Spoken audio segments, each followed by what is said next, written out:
We're depending upon a research method, that is animal research, that might have been useful in the 1800s maybe, when we were still elucidating how blood circulated. But in this day and age, we're looking at things on the molecular level and on the subatomic levels. And to think that we can do that in a mouse or a rat and then apply that to a human being is ridiculous. It just doesn't work.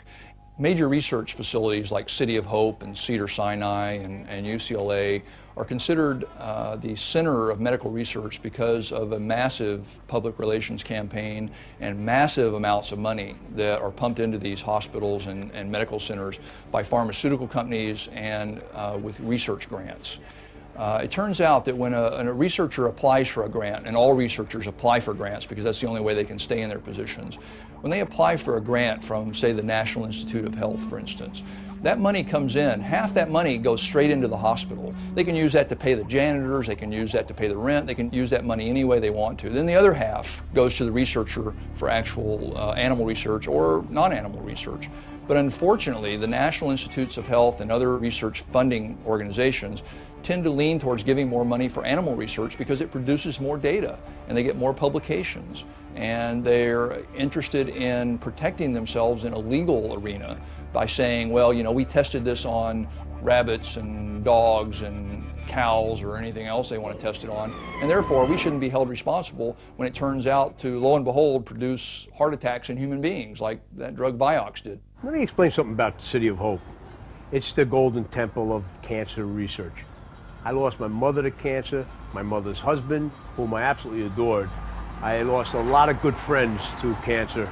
But what they're doing there, if I took anybody from the public into this facility and you saw what they were doing to these animals, because I was the lay public at one time when I first went into these research facilities.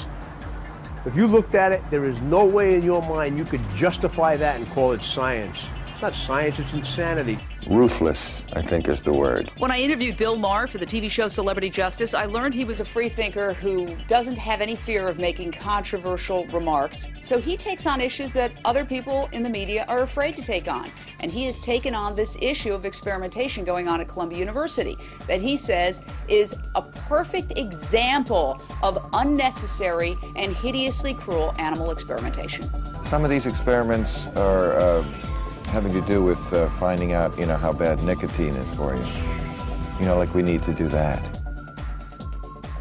I think beagles are a common choice for animal testing because beagles are generally friendly, they're a small breed, they don't take up a lot of room, and it's really unfortunate because if you think of all the breeds of dogs, who would rather be out running around in the sunshine and sniffing grass and trees and playing than a beagle? We had bought some ads on K-Rock and, you know, 3 or 4 companies, pharmaceutical companies, had called them and said, these people are terrorists, you have to pull the ads.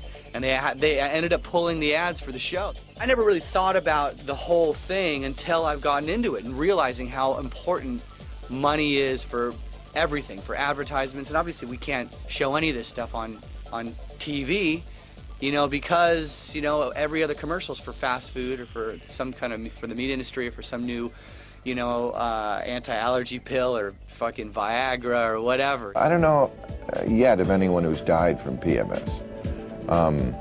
I know some people have had PMS who've killed some people, but that's different. To me, that's a particularly weak case to be making for the torturing of little creatures. I'm not an advocate of anything illegal. I can only, as a journalist, look at the social forces that might contribute to this kind of behavior.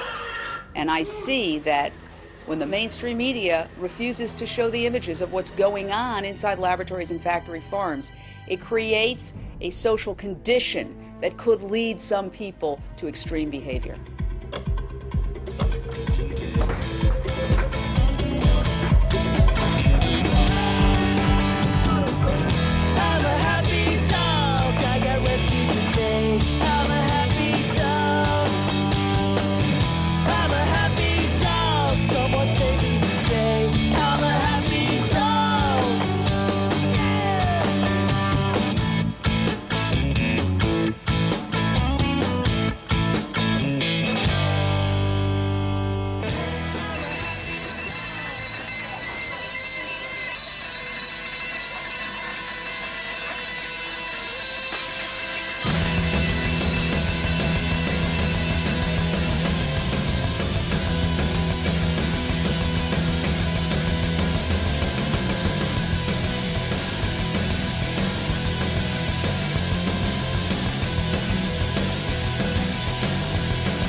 every year, a score of 1 billion animals die so we can eat their dead bodies, so we can enjoy them jumping through hoops of fire and riding toy bicycles, so we can skin them and wear them, and because our palate is trained to crave their flesh, that all we need to do is be ever so polite and patient and just practice politics. And change will come when that's never happened in any other social justice movement, hands down, in the history of the world.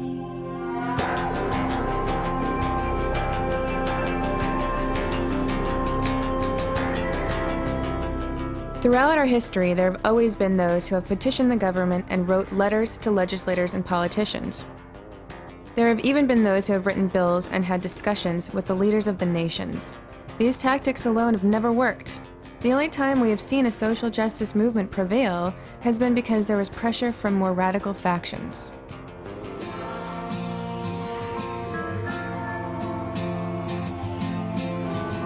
On the night of December 16, 1773, a group of people led by Samuel Adams and Paul Revere disguised themselves as Native Americans and boarded ships containing detained tea. They threw the tea into the harbor in protest against taxation. Adams and Revere were labeled terrorists by some and heroes by others. The suffragettes would chain themselves to railings, setting fire to the contents of mailboxes and smashing windows. The suffragettes evolved into the modern-day women's liberation movement, and is the reason women are now allowed to vote and no longer considered pieces of property. In the history of the world, what all of our social justice movements have in common is that they have faced government and community repression, including arrest, imprisonment, FBI and CIA investigations. They also share the commonality of having different factions within those movements. The most compelling example being the civil rights movement, wherein we had a leader advocating illegal activity in a peaceful manner, including nonviolent direct action and civil disobedience. But we also had another leader who advocated violence and absolute abolition at all costs. It was during this passionate time in our history that the President, John F. Kennedy, stated publicly, "Those who make peaceful revolution impossible will make violent revolution inevitable."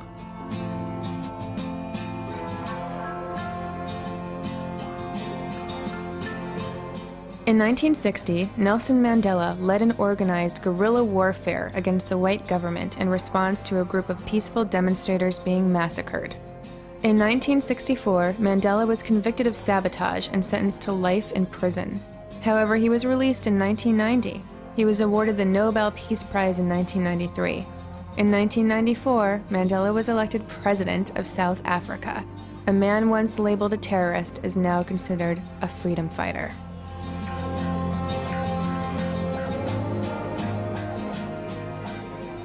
I recognize that the things that I believe in very likely might take me away from being a father, from being with my son again.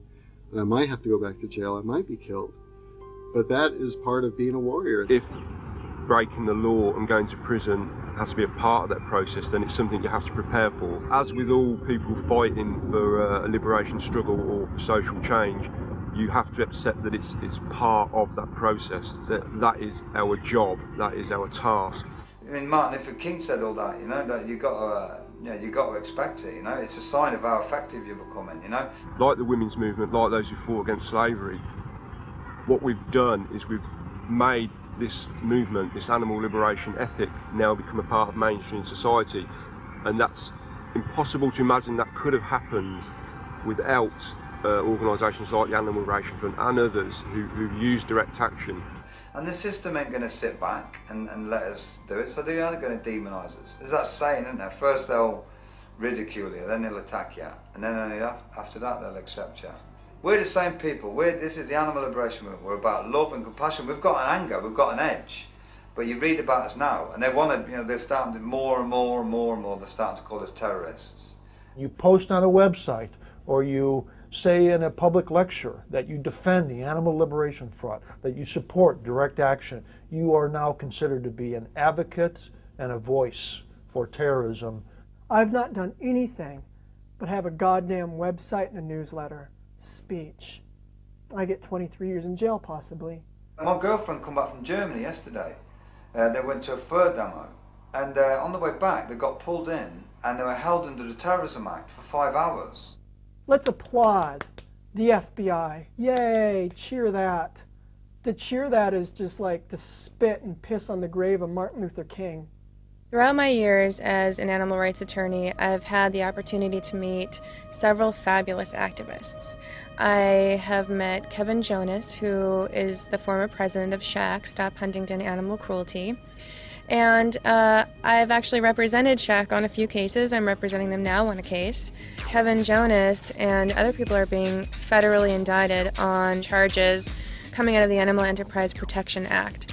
This is the first time anyone's been indicted under that federal act, claiming that these people are involved in a conspiracy. Recently, some FBI files were unsealed, and I was privy to them as an attorney, and read that I have been investigated by the FBI since 2001. Here is the affidavit, one of them, starting November 15, 2002, wiretapping. And this has everyone listed. I'm someone who is listed as a potential interceptor, violator. Here's where they say that my toll records were reviewed on my telephone, that my trash has been searched since 2001. Here it says that I've been placed under physical surveillance several times in Los Angeles. It discusses that I have been seen with other people during non-Title III consensual recordings. This is the National Crime Information Center, stating that there's a warning that I'm a terrorist organization member, animal rights extremist, although no prior criminal history. We got a tip at Celebrity Justice, a nationally syndicated show, that this rock star, John Feldman, had his house raided by the FBI and local law enforcement in Los Angeles. So we interviewed him. We were doing a home demonstration at this guy's house, who was running the shelters, the Los Angeles shelters at the time, who were killing something like 10,000 animals a month here and not educating people about spaying and neutering and not doing the right thing, just doing the cheaper thing. Save money, kill animals. We're protesting his house. I think some of the neighbors had written down license plate numbers. So because we were there, our car was parked in the street, and we were doing this legal demonstration. They had written down our license plate number, and a week later, the Animal Liberation Front had spray painted something on his driveway, and essentially his house got graffitied.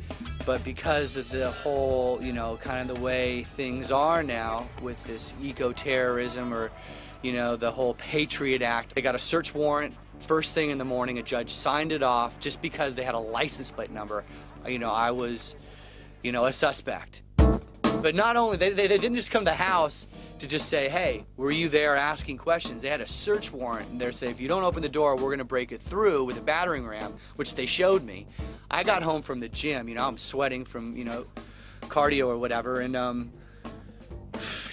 next thing I know, there's 12, 14, SUVs, unmarked vehicles, 2 cops kind of get out of the car, guns drawn, put your hands on your head, get out of the car.